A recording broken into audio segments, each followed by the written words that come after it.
የተኛው መቀለ ሰባ እንደርታ እንዴት ነቃ? ውድ የብስራት ቴሌቪዥን የዩቲዩብ ቻናል ተከታታዮቻችን እንደምን አላችሁልን? የብስራት ሀተታ ፕሮግራማችን አሁን ጀምሯል። ፕሮግራሙን አዘጋጅቶ ወደ እናንተ በማድረሱ መላኩ ወልደሰንበትና እኔ አንተነህ ታረቀ ከመላው የስቱዲዮ ባለሙያዎች ጋር በጋራ ሆነን አብረናችሁ ቆይታ እናደርጋለን። እስከ ፕሮግራማችን ፍጻሜ ድረስ አብራችሁን ቆዩ።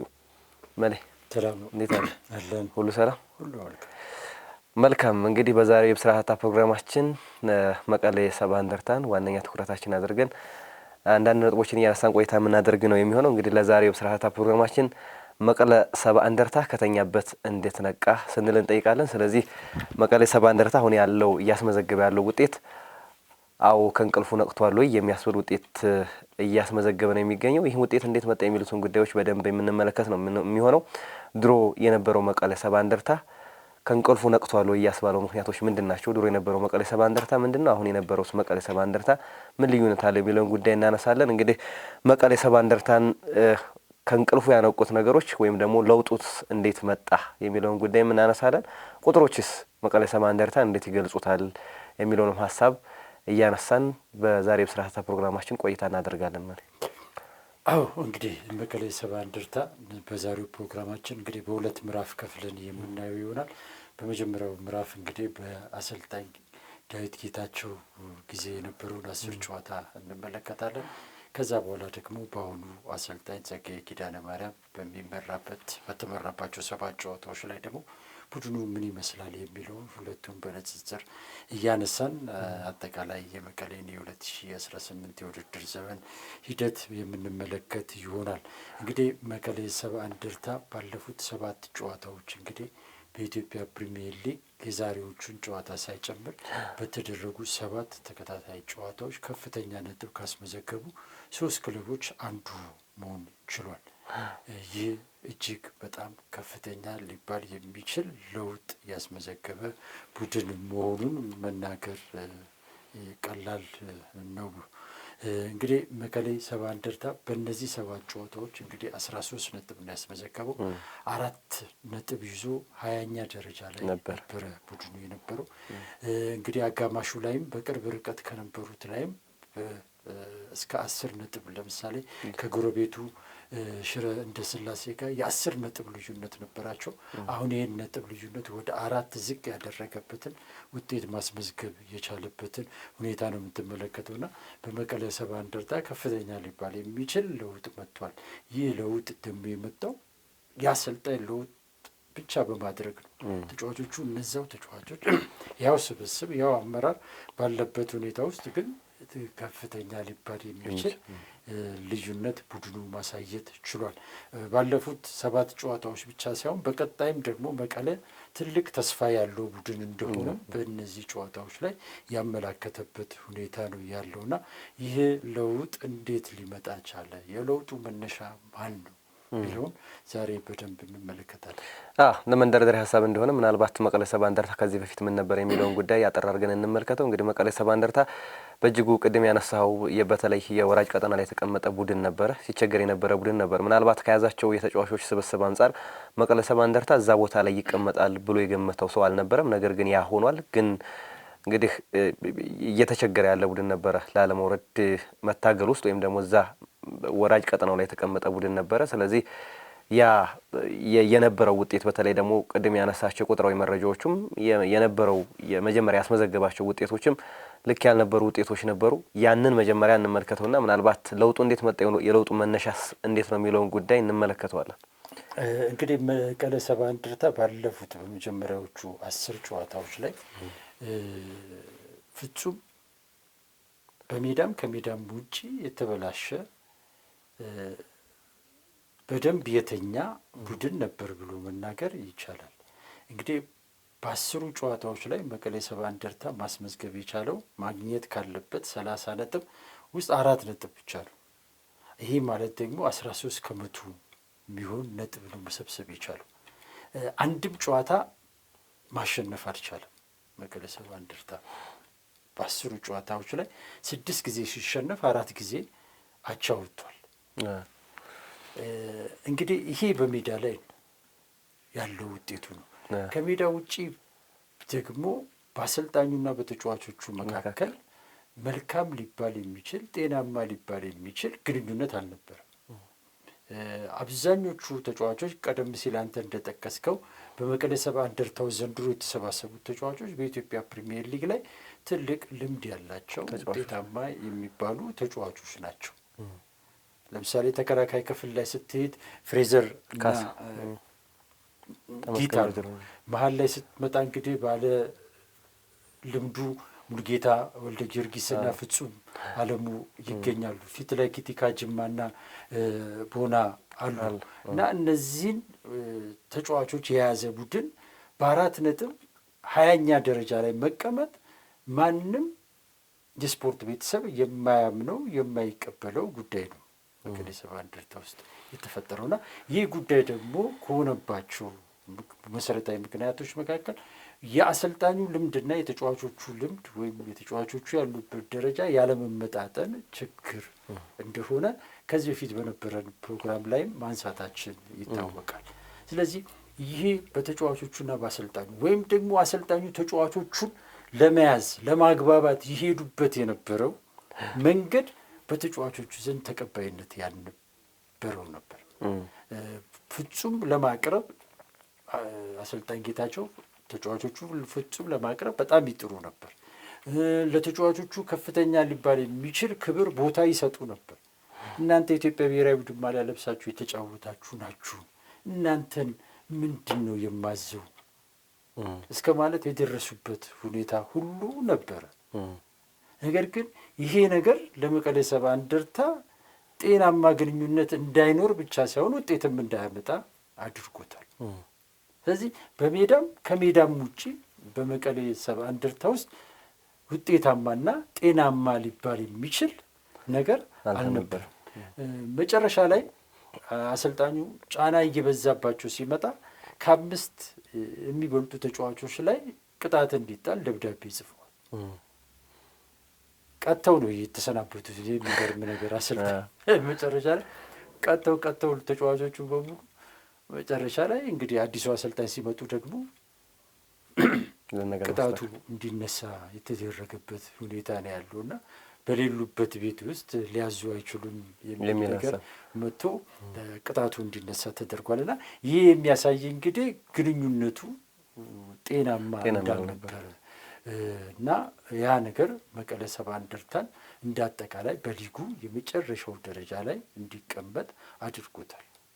እውነት ለመናገር መቀሌ ሰባ እንደርታ አምና በሊጉ በህጋዊ መንገድ በተደረገው ውድድር ላይ ከሊጉ ወርዷል። ከዛ ትምህርት በመውሰድ ዘንድሮ ላይ በርካታ ሊባሉ የሚችሉ በሊጉ ላይ ጠንካራ ሊባሉ የሚችሉ ስም ያላቸው ተጫዋቾችን አሰባስቧል። ነገር ግን ያስብስቡ ግን በሚፈለገው ደረጃ እንዲሄድ አላደረጉም ነበርና 4 ነጥብ እንግዲህ የትኛውም ፕሪሚየር ሊግ ቡድን ያላመጣው ዝቅተኛ ነጥብ ነበረ መቀሌ ሰባ እንደርታ ያመጣውና በዛ ምክንያቱ ወራጅ ቀጠና ላይ ሊሆን ችሏልና እንደ አጠቃላይ መቀሌ ሰባ እንደርታ በመጀመሪያው 10 ጨዋታ ላይ ያስመዘገበው ነጥብ እጅግ ደካማ ሊባል የሚችል ውጤት ነበረ ብሎ መውሰድ ይቻላል። የ10 ጨዋታዎች የመቀሌን ሰባ እንደርታ ጥሩነት ምንም የማያሳዩ ናቸው። በተለይም ደግሞ ምናልባት ቅድም ያነሳቸው የመልበሻ ክፍል ቁጥጥሩ ላይ ዳይሬክትሊ የቡድኑን ጤናማ ጉዞ እንዳይጓዝ ያደረጉት ነገሮች ናቸው። እንግዲህ ያም ነገር አሰልጣኙን ለማሰናበት ወይም ደግሞ ለመሰናበት ያበቃቸው ጉዳይ እንደ ዋነኛ የገፊ ምክንያቶች መካከል ዋነኛ የሚጠቀሱ ነገሮች ናቸው። ምናልባት ትልቅ ተጫዋቾች ሲበዙ ለአሰልጣኞች ትልቁ ፈተና የሚሆነው እንደዚህ አይነት ነገሮች ስለሚፈጠሩ ነው። እንግዲህ እሳቸውም እንዳነሱት የብሔራዊ ቡድን ማሊያ ለብሰው የተጫወቱ ተጫዋቾች ናቸው። ግን እንደዛ አይነት ተጫዋቾች እንታረጊ ማኔጅ ያደርጋቸዋል የሚለው ጉዳይ በጣም ከባድ ስለሚሆን ትልቅ የማኔጅመንትም ስራ የሚፈልግ ነው መልበሻ ክፍልን ከመቆጣጠር አንጻር። ይህንን ካልን ዘንዳ ግን ወደ ሁለተኛ ጉዳያችን እንለፍ። ምናልባት ይሄኛው ምዕራፍ ካለቀ በኋላ የ10 ጨዋታዎች ውጤት ከታዩ በኋላ እንግዲህ አሰልጣኙን መቀሌ ሰባ እንደርታ ለማሰናበት ወስነዋል። አዲስ አሰልጣኝ ጸጋይ ኪዳነ ማርያም ሾመዋል። ከዛ በኋላ እንግዲህ የታዩ አመርቂ የሚባሉ ውጤቶች አሉ። እነዛ ውጤቶች እንዴት መጡ? የአመራሮች ሚና ምን ነበር? የተጫዋቾች ሚና፣ አጠቃላይ የአሰልጣኞች ሚና ምን ነበር የሚለውን ጉዳይ በስፋት እንመልከት። አንተ እንግዲህ አንዳንድ ጊዜ በእግር ኳስ አንዳንድ ቡድኖች የአሰልጣኝ ለውጥ ሳይሆን የጠፋውን ክብር የሚመልስ መሪ ይፈልጋሉ። መቀሌ ሰባ እንደርታ ውስጥ የሆነውም ይህ ነው። መቀሌ ሰባ እንደርታ ይፈልግ የነበረው አሰልጣኝ ብቻ ሳይሆን መሪ የሆነ አሰልጣኝ ያስፈልገው ነበር።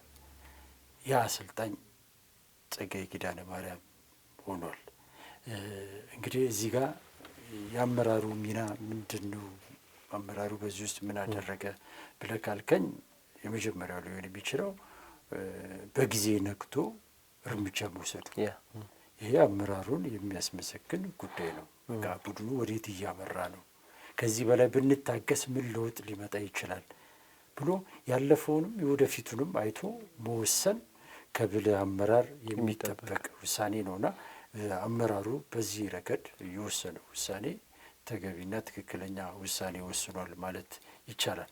ምክንያቱም ውሳኔው ፍሬ ያፈራ ነው። አሁን ላይ አሰልጣኝ ጸጋዬ ኪዳነ ማርያም ወደ ቡድኑ ከመጡ በኋላ ያደረጉት የመጀመሪያውን ለውጥ በክለቡ ውስጥ ሰላማዊና ውጤታማ የሆነ ግንኙነት እንዲኖር ማድረግ ነው።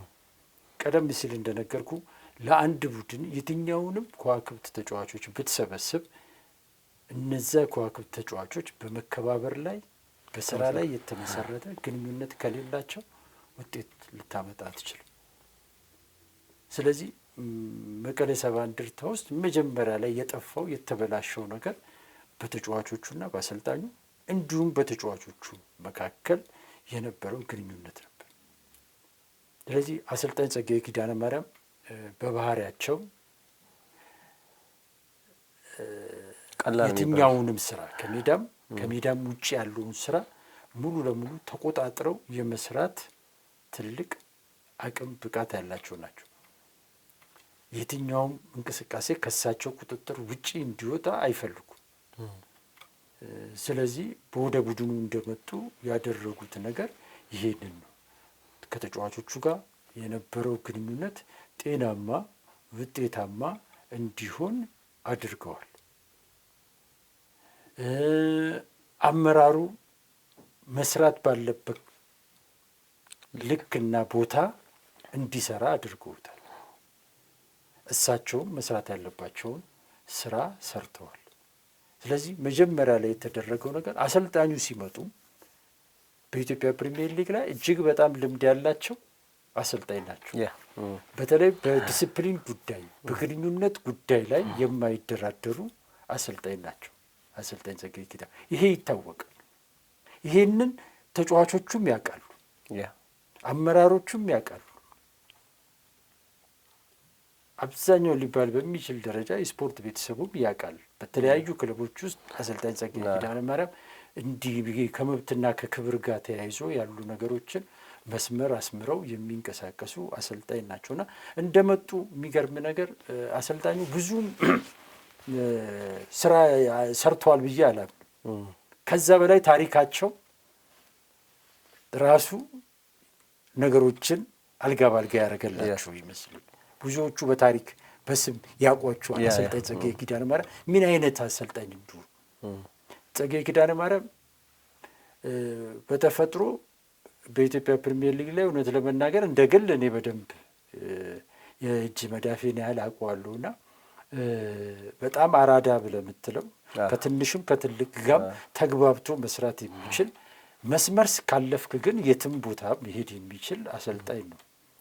ስለዚህ ተጫዋቾቹ እንደመጣ ነው ወዲያው የገባቸው እና አንዳንዶቹ አሁን ማያውቁት አሰልጣኝ ተጫዋቾች ይገርማቸዋል። ጸጋዬ በጣም ሲበዛ ቀልደኛ ነው። በሚገባ ያገኘውን ተጫዋች ባገኙ አጋጣሚ ሁሉ ዝም ብሎ ነው የሚቀልድ። ግን ልክ ስራዋና መስመሯ ጋር ስትመጣ ግን ሌላ ሰው ነው። ስለዚህ በዛ እንትን አንደኛ ህብረቱን አመጣው። በቃ ከሁሉ ጋር ነው የሚቀልደው፣ ከትንሹም ከትልቁም ጋር ቀልድ ነው። ከዛ በኋላ ግን ስራዋ ሜዳዋ ላይ ሲገባ ደግሞ አይደራደርም እና እነዛ ነገሮች በቲሙን ህብረት የቲሙን አንድነት አምጥቶለታል። ያ ትልቁ የሰራው ስራ ነው። አሰልጣኝ ጸጋዬ ኪዳነ ማርያም እስኪመጣ ድረስ በነበሩበት ጊዜያት አብዛኞቹ ተጫዋቾች ሙሉ ለሙሉ ለቢያል በሚችል ሁሉም ቋሚ ተሰላፊ ነኝ የሚል ሀሳብ ነበራቸው፣ አመለካከት አላቸው። አሁንም ይሄ ነገር ቀንሷል እንጂ አለ፣ አሁንም አለ። አሁንም መጫወት አለብን ብለው የሚያምኑ ልጆች አሉ። ይህ የስፖርቱ ባህሪ ስለሆነ ትቀበሏለ። መቼም ሊጠራ የሚችል ጉዳይ አይደለም። ቢያንስ መቀነስ ነው የሚቻለው እና ነገር ግን አሰልጣኝ ጸጋዬ ኪዳነ ማርያም ከመጡ በኋላ ግን ይህ አይነት አመለካከት አሁን የለም፣ ረግቧል በአብዛኛው። ስለዚህ የሚሰለፉት ተጫዋቾች ይሰለፋሉ፣ አይሰለፉ ደግሞ አይሰለፍም። አይተህ ከሆነ ከመብራት ኃይል ጋር ሲጫወቱ አሰልጣኝ ጸጋዬ ኪዳነ የማሸነፊያዋ ጎል ከገባች በኋላ በጣም ሲጨፍር ነበር። ግን ይጨፍር የነበረው ወደ ሜዳ ሄዶ ሳይሆን ቤንች ላይ ወደ ተቀመጡት ተጫዋቾች ነው መጥቶ ደስታውን ቤንች ላይ ካሉ ተጫዋቾች ጋር ነው ሲገልጽ የነበረው። ያ የሚያሳየ በአሰልጣኙና በተጫዋቾቹ መካከል ያለውን ጤናማ ግንኙነት። ብዙ ጊዜ አኩራፊ ተጫዋቾች ናቸው ቤንች ላይ የሚቀመጡት። ስለዚህ ወደ እነሱ ደፍራ አትሄድም። ብዙ አሰልጣኝ አያረጉም ይሄንን። ነገር ግን አሰልጣኝ ጸጋዬ ኪዳነ ማርያም ግን ከመብራት ኃይል ጋር ጎሉ እንደገባ ሮጦ የሄደው ቤንች ላይ ያሉ ተጫዋቾች ጋር። ይሄ የሚያሳየ አሰልጣኙ በራሱ ላይ ያለው በራስ መተማመን እና ከተጫዋቾቹ ጋር ያለው ጤናማ ግንኙነትን ነው የሚያመላክተውና ያ ድባብ ተፈጥሯል አሁን ላይ በመቀሌ ሰባ እንደርታ። ከዛ ውጪ ሜዳ ላይ ባለው ነገር ተመልክተህ ከሆነ 90 ደቂቃ ፊሽካ እስኪነፋ፣ ቅድም አንተ ወደ ስቱዲዮ ከመግባታችን በፊት ትናገር ነበር፣ ቡድኑ 90 ደቂቃ ይጫወታል። በፍላጎት ነው የሚጫወቱት። በቡድን ያጠቃሉ፣ በቡድን ይከላከላሉ። እና ይሄ እንግዲህ አሁን ላይ ያየነው ለውጥ ነው። ከዛ በፊት በነበሩት ጊዜያት ላይ ያላየናቸው አለመከባበሮች፣ ካርዶች በቀላሉ ያዩ ነበር ተጫዋቾቹ ምናምንና አሁን ላይ ግን እንደዛ ነገር የለም። አንዳንድ ጊዜ የፕሪሚየር ሊጉ ቡድኖች ልምድ ያላቸው አሰልጣኞች ያስፈልጋል ሲባል ምክንያቱ ሌላ ሳይሆን ይሄ ነው። ልምድ ያላቸው አሰልጣኞች ሲመጡ ታሪካቸው በራሱ ነገሮችን ስራውን 50% ምናምን ነገር ይጨርስልሃል። በቃ ጸጋዬ ኪዳነ እውነት ለመናገር እንደመጣና አሁን ያለው ጊዜ አጭር ነው። በዚህ አጭር ጊዜ ውስጥ እንዲህ አይነት ነገር የሰራው እሱ ከመጣ በኋላ የሰራው ሰው ታሪኩ ቀደም ብሎ የሰራለት ስራ ነው። መልካም ስም መገንባት የሚጠቅም ለዚህ ጊዜ ነው። ያ ከዚህ ቀደም በተለያዩ ክለቦች የሰራቸው ስራዎች የገነባቸው ስሞች አሁን ላይ ዋጋ ከፍሉታል እና ጸጋዬ እንደመጣ ቲሙ ላይ ተርኒንግ ትልቁ የመቀሌ ሰባ እንደርታ የመለወጥ ሚስጥር የአመራርነቱን አስተዳደራዊ ጉዳዩ መግደል መቻሉ። ኮሚኒኬሽን ላይ በተለይ ደግሞ ማለት ምናልባት ቅድም ያነሳው አራዳ የሚለው ቃል ምናልባት ለኮች ጸጋዬ እሳቸውን የሚገልጽ ቃል ይመስለኛል። ምናልባት ከብዙ ካሰለጠኗቸው ተጫዋቾች ጋር የመገናኘት ምድል ነበረኝ። እሳቸው ወደዛ ከተሾሙ በኋላ የማውራቱ ምድል ነበረኝና እሳቸው በጣም ቀላል የሆኑ ሰው ናቸው። በተለይ ኮሚኒኬሽን ላይ በጣም አክቲቭ የሆኑ ሰው፣ ምናልባት ሜዳም እኛም ጋር ሲገናኙ እንደዛ ናቸው። ምናልባት ከብዙ አሰልጣኞች ላይ የማላየውን የኮሚኒኬሽን ስኪል እሳቸው ላይ አለ። ይሄ ምናልባት ሌሎች አሰልጣኞች በተለይ ታዳጊ አሰልጣኞችም ወጣት አሰልጣኞችም ከሳቸው የሚወስዱት ባህሪ ይመስለኝ ቢወስዱት መልካም ነው ብዬ የማስበው ሀሳብ ነው። አንዳንዴ ኮሚኒኬሽን በጣም ሃርድ ከሆነብህ ትቸገራለህ። ስራዎችን ለመስራት የመጀመሪያው ኮሚኒኬሽን ነው። በተለይ ደግሞ በእግር ኳስ እንደዚህ አይነት ነገር ካልሆነ ትንሽ የሚያስቸግር አጋጣሚዎች ሊገጥሙ ይችላሉ። ምናልባት ወደ በኋላ ላይ እናነሳዋለን። ጆዜ እንደዚህ አይነት ሀሳብ አላቸው የሚል በተደጋጋሚ እንሰማለን። አሁን ጆዜ ሲታዩ በጣም ኃይለኛ ሰው ናቸው፣ ግን ከተጫዋቾቻቸው ጋር ያላቸው ግንኙነት በጣም የሚገርም ነው እና ጸጋዬ ሲያወራ በራሱ በጣም ከተጫዋቾች ጋር ከትንሹም ሰው ጋር ወይም ከትልቁም ሰው ጋር ሜዳም ስታገኘው በጣም ቀላል ሰው ነው። ለተጫዋቾች ደግሞ የበለጠ ያኛው ነገር ኮምፎርት ሰምቷቸው ሀሳባቸውን በነጻነት እንዲገልጹና ከሱ ጋር ያላቸውን ግንኙነት በደንብ ቅርብ እንዲሆኑ ያደረገለት ይመስለኛልና ይሄ በኮሚኒኬሽን ደረጃ እኔ አሁን ባለኝ በዚህ በስራ ጊዜያቶቼ በዚህ በአንድ አመት ውስጥ ካየኋቸው አሰልጣኞች በቀረቤታ ኮሚኒኬሽን ላይ በጣም አክቲቭ ከሆኑ ሰዎች መካከል አንደኛው ጸጋዬ ነውና ይሄኛው ነገር በደንብ ስራቸውን ያቀለለላቸው ነው ብሎ ማንሳት ይቻላል ለማለት ነው። አዎ ይሄ ምንም ጥያቄ የለውም። በተለይ አሁን ብዙ አሰልጣኞች የሚቸገሩት ከትላልቅ ተጫዋቾች ጋር ትልቅ ከሚባሉ ተጫዋቾች ጋር ጤናማና ውጤታማ ሊባል የሚችል ግንኙነት መፍጠር የሚያቅታቸው እነዚህ በባህሪያቸው ወጣ ያለ ባህሪ ያላቸው ተጫዋቾች ለምሳሌ በመዝናናት ብዙ የሚያተኩሩ ተጫዋቾች ያሉ ተጫዋቾች ጋር ጤናማ ውጤታማ ሊባል የሚችል ግንኙነት መፍጠር ላይ ብዙዎቹ አሰልጣኞች 90% የሚሆኑ አሰልጣኞች ይቸገራሉ። ኃይልን አማራጭ ማድረግ ተጫዋቾችን አይፈልጉም፣ ይገፋሉ። ነገር ግን ጸጋዬ ጋር ስትመጣ ግን በጣም ቶሎ የሚግባባውና ወደ ስራ የሚገባው ከነዚህ ተጫዋቾች ጋር ነው። ትላልቅ ሊባሉ የሚችሉ ተጫዋቾች ከጸጋዬ ጋር ቶሎ የመናበብ የመግባባት እንትን አላቸው። ያንን እሱ ነው የሚፈጥሩ። አሁን መቀሌ ሰባ እንደርታ ውስጥ ቀደም ሲል በነበሩ ጨዋታዎች ላይ እንዲህ ሊያስቸግሩ የሚችሉ ለመነጋገር የሚከብዱ አሰልጣኙ ደፍሮ ሊናገራቸው የማይችላቸው ተጫዋቾች አሉ አሁን ቡድን ውስጥ። ነገር ግን እነዚህ ተጫዋቾች ጸጋዬ ከመጣ በኋላ ግን በጣም ለጸጋዬ ቅርብ የሆኑት እነዚህ ተጫዋቾች ናቸው እና ያንን ማድረግ ይችልበታል ጸጋዬ። እንዴት ነው የሚያደርገው? እሱ ነው የሚያውቀው። እና ያ ጸጋዬ ላይ አንተ እንደገለጽከው የትኛውም ክለብ ተዘዋዙረ ብትሄድ የጸጋዬ አይነት በግንኙነት ጤናማ ሊባል የሚችል ግንኙነት ያለው አሰልጣኝ አታገኝ። በቀላሉ ነው ተጫዋቾችን መቅረብ የሚችለው። ከቀረበም በኋላ ይዞ መጓዝ ይችልበታል። ከመስመር እወጣለሁ ብለው ካሉም ደግሞ ለማጥፋትም ቅርብ ነው። ይህን ነው የሚፈሩት ብዙዎቹ ተጫዋቾች። ለዚህ ነው የሚቀርቡት እሱ ነው። በቃ ልትሸውደው አትችልም። ሲጫወትም ጸጋዬ በባህሪው ይህ አይነት ባህሪ ያለው ነው። በቃ አሰልጣኝ እሱም በተጫዋችነት ዘመኑ በነበረበት ሰዓት ላይ አስቸጋሪ ከሚባሉትም አንዱ ነው። በዛ ውስጥ ማለፉ አሁን አሰልጣኝነት ዘመኑ ላይ በደንብ ጠቅሞታል። ገብቷል። ተጫዋቾች መቼ ምን ይፈልጋሉ፣ እንዴት ይፈልጋሉ፣ ለምን ይፈልጋሉ በደንብ ይረዳቸዋል። ስለሚረዳቸው በቀላሉ ይግባባቸዋልና ያ አሁን ላይ ለስራው በደንብ ጠቅሞታል ብሎ መናገር ይቻላልና እንግዲህ በቀጣይ ደግሞ ቁጥሮች እሱ ከመጣ በኋላ ምን ይናገራሉ የሚለውን ደግሞ እንመለከታለን። ዞሮ ዞሮ የሰራቸው ስራዎች አሉ። በተለይ ሜዳ ላይ ባለው የቅድሙ በተለይ ሳይኮሎጂካሊ 4 ነጥብ ያመጣ በ10 ጨዋታ የማሸነፍ ሜንታሊቲው ዝቅ ያለ ቡድን ነበር። ያንን ከፍ ከማድረግ አንጻርም ትልቅ ስራን ሰርተዋል። በእንደነዚህ አይነት ምክንያቶች ምናልባት በቀጣይ የምንመለከተው ቁጥሮች ምን ይናገራሉ የሚለውን በተለይ ከ10 ጨዋታ በፊት ከ10 ጨዋታ ላይ 4 ነጥብ ነው ያመጣው፣ ግን በ7 ጨዋታ ደግሞ 13 ነጥቡን አምጥቷል። ይሄ ደግሞ ትልቅ ምርታ ነው። ከዛ ጋር ስታነጻጽረው ትልቅ የሚባል ውጤት ነው። ይህ እንዴት መጣ የሚለውን ነገርና አጠቃላይ ምንስ ለውጥ አመጣ የሚለውን ነገር የለውጡ ዋነኛው ኢምፓክት እዚህ ጋር ስላለ እንመልከት። እንግዲህ ሌላው በሁለተኛ ደረጃ በደንብ የሚጠቀሰው የአሰልጣኝ ጸጋዬ ኪዳነ ማርያም ስራ ቡድኑን ከተረከበ በኋላ ያስመዘገባቸው ውጤቶች ናቸው። እንግዲህ በእነዚህ 7 ጨዋታዎች ላይ 13 ነጥብ ማምጣት ችሏል። ቡድኑን ካለማሸነፍ ወደ ማሸነፍ እንዲመጣ ያደረገው እሱ ነው።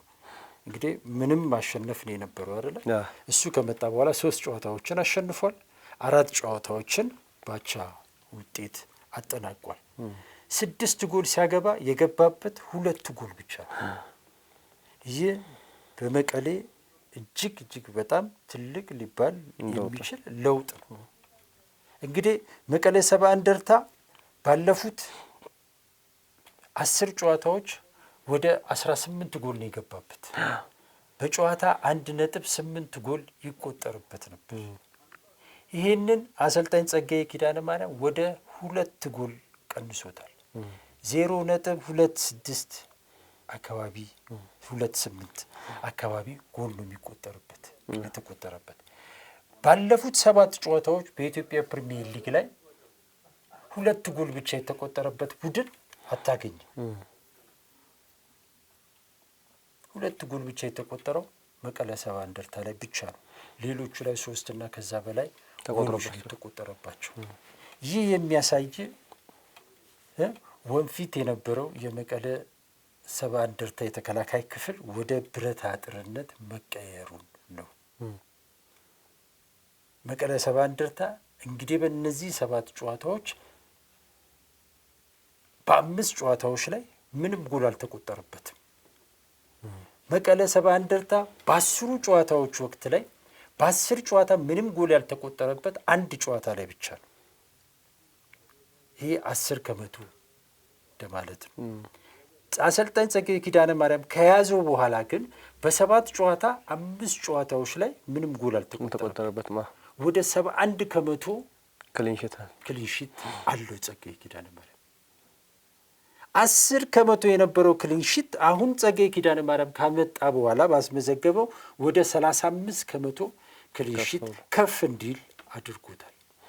አሁን ላይ መቀለ ሰባ እንደርታ ላይ ጎል ማስቆጠር የታምር ያህል የሚቆጠርበት ደረጃ ላይ እየደረሰ ነው። በቀላሉ ጎል የማታስቆጠርበት ቡድን ሆኗል። ይህ ደግሞ የአሰልጣኝ ጸጋዬ ኪዳነ ማርያም መለያ ነው ብሎ መውሰድ ይቻላል። አሰልጣኝ ጸጋዬ ኪዳነ ማርያም የመጀመሪያ ስራ አድርጎ የሚወስደው ብዙ ጊዜ መከላከል፣ መጀመሪያ መከላከልህን በደንብ ማጥበቅ አለብህ የሚል ፍልስፍና አለው። ከቅርብ ጊዜ ወዲህ ቀደም ባሉት ዓመታት ላይ ጸጋዬ የሚታወቀው ቡድኑ ኳስ ይዞ ፕሮሰስ አድርጎ የሚጫወት በማራኪ እንቅስቃሴ ጎል የሚያስቆጥር ቡድን ነበር። ከቅርብ ዓመታት ደግሞ በኋላ ደግሞ በቀላሉ ጎል የማታስቆጠርበት፣ አንድ ጎል ካስቆጠረብህ እሱን አስጠብቆ መውጣት የሚችል ቡድን መገንባት መቻል ነው። ይሄ ከቅርብ ጊዜ ወዲህ በስፖርት ቤተሰቡ በተጫዋቾቹም በአሰልጣኙም ዘንድ የሚታመን ሀቅ ሆኗል። እንደ መቀሌ ሰባ እንደርታ በወራጅ ቀጠና ላይ ለሚገኝ ቡድን ደግሞ እንዲህ አይነት አሰልጣኝ አስፈላጊ ነው። ከመሸነፍ ከዛ ካንቀላፋበት ለማንቃት መጀመሪያ ጎል እንዳይቆጠርበት ማድረግ ያስፈልጋል። ጸጋዬ እንደመጣ ይሄንን ያደረገው በተደጋጋሚ ጊዜም ለሚዲያም እኔም በዚህ ጉዳይ ላይ ሳወራው ያለኝ ነገር ይሄ ነው። ቡድኑ በጣም ታሟል። ስለዚህ ከዚህ ህመሙ ለማዳን መጀመሪያ እንዳይሸነፍ ጎል እንዳይቆጠርበት ማድረግ ያስፈልጋል። እግር ኳስ በሂደት እንደሆነ ሁሉ መጀመሪያ አቻ፣ ከዛ ቀስ እያለን ወደ ማሸነፍ እንመጣለን። ስለዚህ መጀመሪያ የቡድኑን በራስ መተማመን ማምጣት ነበረ ዓላማዬና ግቤ ነበረው። ያ አሁን ላይ የተሳካልኝ ነው የሚል ነገር ነው የተናገረውና ወደ ቡድኑ እንደመጣ ተጫዋቾቹ በጸጋዬ ላይ ቅድም አሁን በአስተዳደሩ ላይ እምነት እንደነበራቸው ሁሉ ይሄ በመከላከል ረገድ ላይም ተጫዋቾቹ አሰልጣኙ የሚለውን ነገር ለመቀበል ብዙ አልተቸገሩም ነበር። እነ ፍሬዘር የመሰለም ጠንካራ ተከላካይ እነ ፍሬዘር አሉ፣ እነ ጊታ አሉ፣ እነ አሰጋኸኝ አሉ እና እነዚህ ተጫዋቾች በፕሪሚየር ሊጉ ላይ ልምድም ያላቸው ናቸው። አሰልጣኝ ጸጋዬ ኪዳነ ማርያምን ምን አይነት አጫወት እንደሚከተል ያውቃሉ፣ ይረዳሉ። ስለዚህ እሱን የሚለውን ነገር ለመቀበል ሙሉ ቡድኑ አልተቸገረም። በቃ የመጀመሪያ ስራችን ጎል እንዳይገባብን ማድረግ ነው የሚል መመሪያ ነው ያስቀመጠው። ያንን ተቀብለው ወዲያው ፈጽሙ። ስለዚህ ቡድኑ ላይ የሰራው ስራ ትልቁ ነገር ጎል እንዳይቆጠርበት ማድረግ። ይሄን ተጫዋቾቹ ተረድተዋል። ቀደም ሲል እንደነገርኩት ተጫዋቾቹ ብቻ ሳይሆኑ የተጋጣሚ ቡድን ተጫዋቾችና አሰልጣኞችም ይሄንን ያውቃሉ። ጸጋዬ በቡድኑ ላይ ተጫዋቾች ላይ ብቻ ሳይሆን በተጋጣሚ ቡድን ተጫዋቾች ላይም ተጽዕኖ ፈጥሯል። አሁን ላይ የሚገርም ነገር ጸጋዬ ጎል እንዳይቆጠርበት ተጠንቅቆ ነው ወደ ሜዳ የሚመጣው። ቡድኖችም ጎል እንዳይቆጠርባቸው ተጠንቅቀው ነው የሚመጡት ከመቀሌ ሰባ እንደርታ ጋር ሲጫወቱ። ቀደም ሲል በነበሩት ጊዜያቶች ላይ 10 ጨዋታዎች ላይ ማንም ቡድን መቀሌ ላይ ጎል ለማስቆጠር እርግጠኛ ሆኖ ነው የሚመጣው። አሁን ላይ ግን እንደዛ አስቦ የሚመጣ ቡድን የለም። የመቀሌን ወይም የአሰልጣኝ ጸጋዬ ኪዳነ ማርያምን ያለፉ 7 ጨዋታዎች ቀለል ያደረገለት አንዱ ምክንያት ቡድኖች ጎል እንዳይገባባቸው ተጠንቅቀው ስለሚመጡ። ምክንያቱም ጸጋዬ አንድ ጎል ካገባ እሱ ላይ ማግባት አስቸጋሪ ነው ብለው ያምናሉ አሰልጣኞች። በተደጋጋሚ ጊዜ ያለፉ ወደኋላ ሄደ ሪከርዶችን ምናምን ብታይ፣ ኢንተርቪዎችን ብታይ ስለ አሰልጣኝ ጸጋዬ ኪዳነ ማርያም ቡድን አሰልጣኞች ተማረው ነው የሚናገሩት። በቃ ለማግባት ከባድ የሆነ ቡድን እሱ ላይ በቃ በቀላሉ ጎል ልታስቆጥርበት አትችልም። በቃ እንዴት መከላከልን እንደሚያደራጀው የሚገርም ነው። ሙሉ ቡድኑ መከላከልን በደንብ እንዲፈጽሙ ያደርጋል። ስለዚህ ተጫዋቾቹ ተረድተው ያደርጉታል። ተጋጣሚዎቹም በዛው ልክ መጠን ፈርተውት ይመጣሉ። ስለዚህ ይሄ የአሰልጣኙን ስራ ቀላል እንዲሆንና መቀሌ ሰባ እንደርታን በቀላሉ ያን የተሸናፊነት ስነልቦና በአጭር ጊዜ ውስጥ እንዲያጠፋ አድርገውታል። አሁን መቀሌ ሰባ እንደርታ እንደ ቡድን ብትሄድ በቀላሉ ጎል እንደማይቆጠርባቸው ተጫዋቾቹ በራስ መተማመን አላቸው። በፊት የነበረው ችግር የዚህ ተቃራኒ ነበር። መቀሌ ሰባ እንደርታ በነገራችን ላይ ወደ በኋላ ላይ በዝርዝር እንመጣበታለን። በአሰልጣኝ ጌታቸው ዘመንም በለው አሁንም በማጥቃት ረገድ ደካማ የምትለው ቡድን አይደለም። በጣም ያጠቃል። ያጨራረስ ችግር ግን በዛም ጊዜ አሁንም አለ። ስለዚህ ቡድኑ ላይ ትልቅ የነበረው ችግር ጎል ይቆጠርብናል የሚል ፍርሃት ኑሯቸው ነው ልጆቹ የሚያጠቁት የነበረው። አሁን ያ ፍርሃት ተቀርፏል። ጎል እንደማይቆጠርባቸው ያውቃሉ። እርግጠኞች ናቸው። አንድ ጎል ካገቡ ጌሙን ይዘውት እንደሚወጡ። ስለዚህ ይሄ ሌላኛው የመቀሌ ሰባ እንደርታ ለውጥ ስኬት ምስጢር የመከላከል አደረጃጀቱ ጠንካራ መሆን ነው። እንግዲህ አንዳንድ አሰልጣኞች በቃ ትክክለኛው ሞሪኖ ማን ነው ኢትዮጵያ ውስጥ እያሉ ነው ያሉትና አሰልጣኝ ዘላለም ሽፈራው ሳይሆን ሞሪኖ መባል ያለበት ጸጋዬ ኪዳነ ማርያም ነው ይላሉ አሁን ላይና በእርግጥም ውጤቱ የሚናገረው ይሄንን ነው። ያለፉትን 2 ዓመታት ዳታ ብንመለከት መቀሌ ሰባ እንደርታ ዘንድሮ 7 ጨዋታ በአሰልጣኝ ጸጋዬ ኪዳነ ማርያም እየተመራ አድርጓል። አምና 6 ጨዋታዎች አድርጓል። በአጠቃላይ 13 ጨዋታ አድርጓል በአሰልጣኝ ጸጋዬ ኪዳነ ማርያም። በ13 ጨዋታዎች ውስጥ የተሸነፈው ጸጋዬ ኪዳነ ማርያም የመጨረሻውን ጨዋታ በኢትዮ ኤሌክትሪክ የወረደበትን ጨዋታ። ከዛ ውጪ በሌሎች ጨዋታዎች አልተሸነፈም። 6 ጊዜ አቻ ወጥቷል። አምናም ዘንድሮ 6 ጊዜ አሸንፏል፣ 6 ጊዜ አቻ ወጥቷል። ስለዚህ ይሄ የሚያሳይክ እንዴት መከላከልን ጠንቅቆ እንደሚያውቅ። የሚገርመው ነገር አሰልጣኝ ጸጋዬ ኪዳነ ማርያም ምረት ካሜራ ማርያማችንም በደንብ ሲጫወት አይቶታል። ጥሩ ሊባል የሚችል የአጥቂ ስፍራ ተጫዋች፣ ፈጣን፣ ጨራሽ፣ አስቸጋሪ፣ ብልጥ አጥቂ ነው። ነገር ግን አሁን ላይ ግን እየገነባ ያለው ቡድን ግን እዚህ ተቃራኒ። ምናልባት አጥቂ በነበረበት ሰዓት ተከላካዮች እንዴት እንደነበሩ በደንብ የተረዳ ይመስለኛል። እና ከዛ በመነሳት አሁን ጠንካራ ሊባል የሚችል የተከላካይ ክፍል የሚሰራ አሰልጣኝ ነው። ይህ ብዙዎች አይወዱትም። እንዴት የሚጫወት ቡድን አይሰራም የሚል ነገር ይናገራሉ እግር ኳስን የሚወዱ ሰዎች። ነገር ግን አንድ አሰልጣኝ ሊኖረው ከሚገባ ባህሪያቶች ግን አንዱ ነው። በየትኛውም ማጥቃት የሚጫወት በመከላከል ይጫወት፣ ግን አንድ አሰልጣኝ የሆነ ኳሊቲ ሊኖረው ይገባል። በቃ የሆነ የሚገለጽበት ነገር አሰልጣኝ ነው የሚባለው የሚገለጽበት መገለጫ ሲኖረው ነው። እና ከዛ አንጻር ጸጋዬ አሁን በዚህ ደረጃ ቀደም ሲል ኳስ ውበት ያለው እግር ኳስ እንዴት መጫወት እንደሚቻል አሳይቶናል። ጸጋዬ ብዙዎች በዚህ ያውቁታል። አሁን ደግሞ ተቀይሮ ደግሞ እንዴት መከላከል እንደሚቻል ደግሞ እያሳየ ያለበት ሁኔታ ነው ያለውና ይህ የጥሩ አሰልጣኝ መገለጫ ነው ብዬ ነው የማምነው።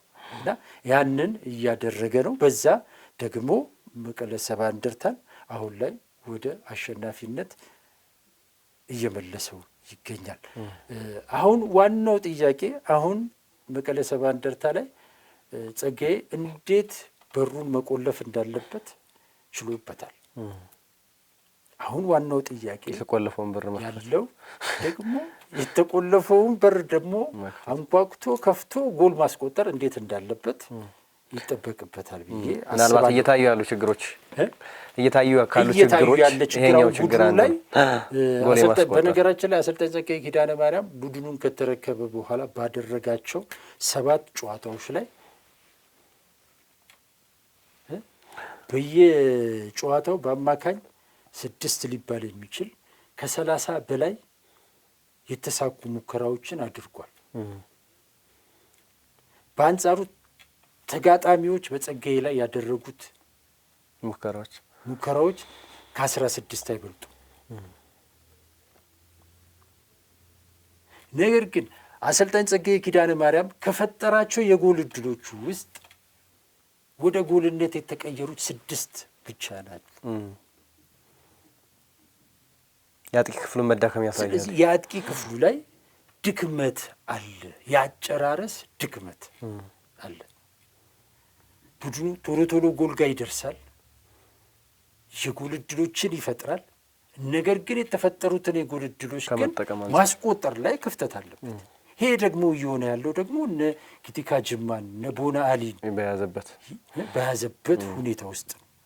ይሄ እጅግ በጣም መሻሻል መለወጥ ያለበት ጉዳይ ነው። ይሄ ችግር በአሰልጣኝ ጸጋዬ ኪዳነ ማርያም ጊዜም አለ፣ ቀደም ሲል በነበሩት አሰልጣኝ ጌታቸው ጊዜም የነበረ መቀሌ ላይ ያልተቀረፈ ትልቅ ችግር። ስለዚህ መቀሌ ሰባ እንደርታ ይሄንን ችግር መቅረፍ አለበት። ትልቁ ነጥብ በቡድኑ ውስጥ ጎል ማስቆጠር የሚችሉ ጥሩ አጥቂ ስፍራ ተጫዋቾች አሉ። በዛ ላይ ደግሞ ባለ ልምዶቹን ፍጹምና ሙልጌታን ይዟል። እነዚህ ተጫዋቾች በተለይ ሙልጌታ አጥቂዎችን ከጎል ጋር በማገናኘት ተደርቦ ሄዶ በማጥቃት አሁን ላይ ፕሪሚየር ሊጉ ላይ በብዙ ክለቦች ላይ የሌሉ ኳሊቲዎች እሱ ጋር አለ። ፍጹም ዘንድሮ ጥሩ እንቅስቃሴ እያደረገ ነው። እረፍት የለሽ በየቦታው የሚገባ ተደርቦ የሚያጠቃ ጎሎችን ክፍተቶችን ሲያገኝ ደግሞ የሚጨርስ ተጫዋች ነው።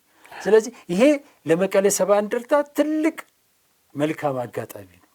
ስለዚህ እነዚህን ወደ ውጤት መቀየር ይጠበቅበታል። እነዚህን ማስተካከል ከቻለ መቀሌ ሰባ እንደርታ ወደፊት የተሻለ ደረጃ ላይ በሊጉ ላይ ተፎካካሪ የመሆን እድል እንዳለው ያሳያል እንጂ መቀሌ ሰባ እንደርታ ቀደም ሲል እንደገለጽ ነው በመከላከል ላይ ብቻ ያዘነበለ ቡድን ነው ብሎ መናገር አይቻልም።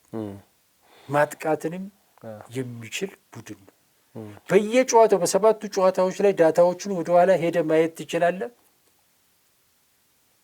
የተሻለ የግብ ሙከራ የሚያደርገው በኳስ ቁጥጥርም የተሻለ ነው። ተበልጦ አያውቅም። በየጨዋታው የተሻለ የተሳካ የግብ ሙከራ ያለው መቀሌ ሰባ እንደርታ ነው። የተጫዋቾቹን ኳሊቲ ብትመለከት ምናልባት ወደ እንደዚህ አይነት ነገር የማያዘነብሉ ናቸው። ኳስን በደንብ መቆጣጠር የሚችሉ ፖሰስ ማድረግ የሚፈልጉ እግራቸው ላይ ብዙ ጊዜ ኳስ የሚያቆዩ ተጫዋቾች ይበዙታል እና ከዛ አንጻር ምናልባት መቀሌ መከላከል ብቻ ነው የሚለው ጉዳይ ሊያመዝን አይችልም። በደንብ ፖሰስ ማድረግ የሚችሉ ተጫዋቾች የበዙበት ስለሆነ የተሳኩ ሙከራዎችንም ከማድረጉም አንጻር ኳስም በመቆጣጠር ረገድ ጥሩ በተለይ ኦፌንሲቭም እንደዛ አሁን ያነሳናቸው የአጥቂው ክፍሉ ከመዳከም በዘለለ ግን የዚህኛው ግን በደንብ ኳስ ክሬት ማነው ቻንስ ክሬት የሚያደርጉ ተጫዋቾች የበዙበት ነው እንጂ አሁን ጸጋዬ በመከላከል ስለሚታወቅ ብዙ ሜንታሊቲ ያለው ሰው አእምሮ ላይ የመከላከል ሜንታሊቲው ከፍ ብሎ ያመዝናል እንጂ እንደዛ አይደለም። በትክክል ዘመናዊ መከላከል የጸጋዬ ኪዳነ ማርያም ቡድን ነው አሁን ላይ ፕሪሚየር ሊጉ ላይ እያደረገ ያለው። ይሄ 100% ኳሱን ለቆ የሚከላከል ቡድን አይደለም። የመከላከሉ ሚስጥር ወይም የመከላከሉ መጀመሪያ እንዲሁም አጥቂዎቹ ናቸው። አጥቂዎቹ ብዙ ያጠቃሉ። ካጠቃ ደግሞ አትጠቀም። በቃ ይሄ ነው የመጀመሪያው ሚስጥር የቡድኑ። ጎል አያግቡ እንጂ ቡድኑ በየጨዋታው የተሳካ ግብ ሙከራ በማድረግ ከተቃራኒ ይበልጣል መቀሌ። ስለዚህ እየተከላከለ ሳይሆን እያጠቃህ ነው የሚከላከል መቀሌ። ስለዚህ ብዙዎቹ ጭፍን ብለው እንደሚናገሩት መቀሌ 100% የሚከላከል ኳሱን ለቆ የሚጫወት ቡድን አይደለም። አዎ በኳስ ቁጥጥር የበላይነት ይወሰድበታል። በአሰልጣኝ ጸጋዬ ኪዳነ ማርያም በሁለት ጨዋታዎች በሶስት ጨዋታዎች ላይ ይመስለኛል በኳስ ቁጥጥር ብልጫ ነበር። በአብዛኛው ግን እንደ ቲም በ17 ጨዋታ ያለው አማካኝ ወደ 48 ከመቶ የኳስ ቁጥጥር ብልጫ ይወሰድበታል። ነገር ግን በየጨዋታው ግን የግብ ሙከራዎችን በማድረግ ረገድ ግን መቀሌ ሰባ እንደርታ በጣም የተሳካ ቡድን ነው ብሎ መናገር ይቻላልና ያ የለውጡ ሌላው ቁልፉ ሚስጥር ይሄ ነው ብሎ መናገር ይቻላል ማለት ነውና ያንን ማረም ከቡድኑ ይጠበቃል። ምናልባት ከብዙዎቹ የዚህ የጥንካሬዎቹን ጉዳዮች በደንብ አንስተናቸዋል። ግን መስተካከል ያለባቸው ጉዳዮች እነዚህኞቹ በተለይ አጥቂ ክፍሉን ሻርፕ ከማድረግ አንጻር አሰልጣኝ ጸጋዬ ኪዳነ ማርያም ቀጣዩ ትልቁ የቤት ስራቸው ይሆናል ተብሎ ይታሰባል። በደንብ ምናልባት መቀለ ሰባ እንደርታን አሁን ካለበት ደረጃም ከፍ ለማድረግ ከዚህ በኋላ ያሉትን ነገሮች ማስተካከል ከቻሉ ምናልባት ያሉትም የፊት መስመር ተሰላፊዎችም ቅድም ያነሳናቸው የፊት መስመር ተሰላፊዎች ያንን ማድረግ የሚችሉ ትልቅ ተጫዋቾች ናቸው። በተለይ ፈጣን ናቸው። አሁን ኬቲካን ብንመለከት በንግድ ባንክ ቤት የ2016 ሻምፒዮን ሲሆን ንግድ ባንክ ትልቅ ቁልፍ ሚና ከነበረባቸው ተጫዋቾች መካከል በግንባር ቀደምትነት የሚጠቀስ ተጫዋች ነው። ግን ዘንድሮ ያንን ሻርፕነሱን አጥቷል። በእርግጥ አምናም የተዳከመ ጊዜ ነው ያሳለፈው። ያንን ወደ ሻርፕነስ ማምጣት የአሰልጣኝ ጸጋዬ ኪዳነ ማርያም የቤት ስራ ነው። በሌሎቹ ዲፓርትመንቶች ግን የተሻለ መነቃቃቶች፣ የተሻለ እንቅስቃሴዎችን በደንብ እያስመለከተ ነው የሚገኙ። እነዚህን ነገሮች የሚያስተካክል ከሆነ መቀለ ሰባ እንደርታ ጥሩ ጊዜን በሊጉ የሚያሳልፍበት እድል የሰፋ ይሆናል። እውነት ነው፣ ምንም ጥያቄ የሌለው ጉዳይ ነው። አሁን ላይ መቀለ ላይ እያየን ያለነው ነገር እያደገ ሊሄድ የሚችል ነገር ነው እየተመለከትን ያለ ነው። ስለዚህ እንደተባለው አጥቂ ስፍራ ላይ ያለውን ነገር ብቻ ማስተካከል ተገቢና ትክክለኛ እርምጃ ይሆናል።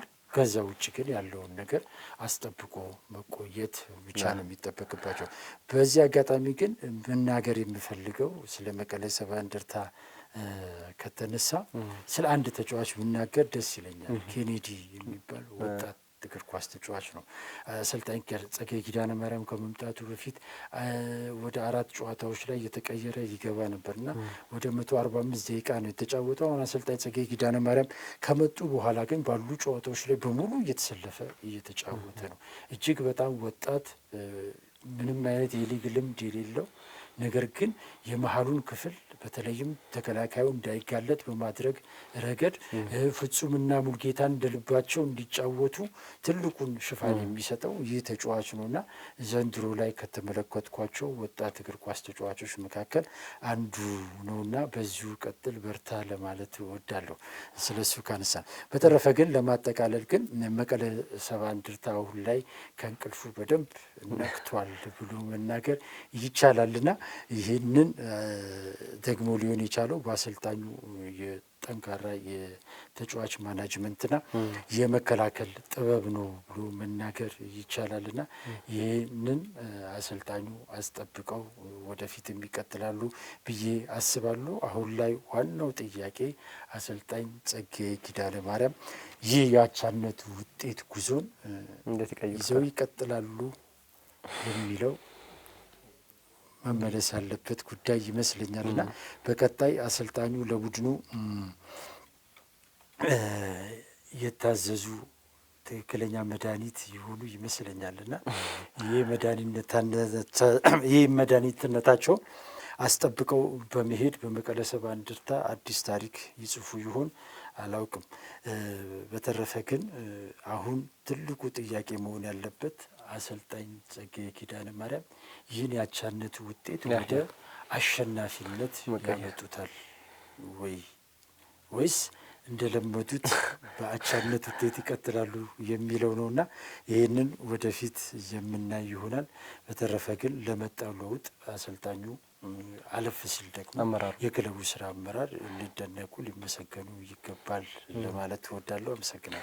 በጊዜ መፍትሄ መፈለጋቸው ጥሩ የሚባል ነገር ነው። ግን እንዳልከው አሰልጣኝ ጸጋዬ ኪዳነ ማርያም ያቸው ውጤቶችን መቀየር የቀጣይ የቤት ስራቸው፣ በተለይ ደግሞ አጥቂዎቻቸው ላይ መሻሻሎችን እንዲያሳዩ ማገዝ ትልቁ የቤት ስራቸው ነው የሚሆነው።